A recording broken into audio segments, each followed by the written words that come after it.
デバイスの修理が必要ですか？無料診断を提供しています。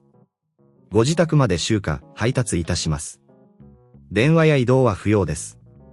修理前にお見積もりをお送りし、承認いただいた場合のみ作業を進めます。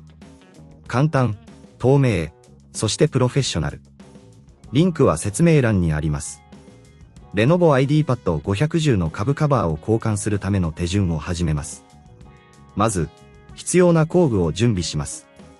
プラスドライバー、トルクスドライバー、そして静電気防止リストバンドが必要です。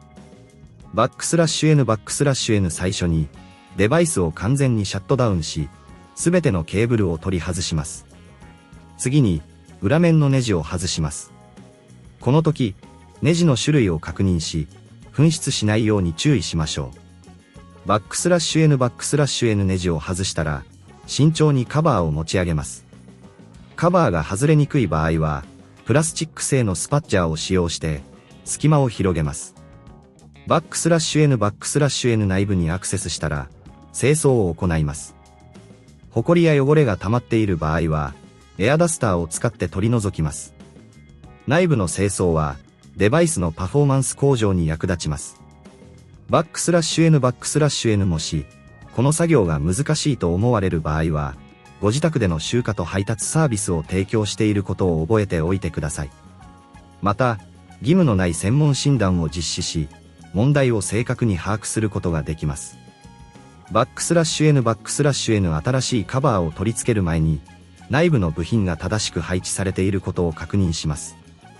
すべてが整ったら、新しいカバーを慎重に取り付け、ネジを元に戻します。バックスラッシュ N すべてのネジを閉めた後、デバイスを元に戻し、正常に動作するか確認します。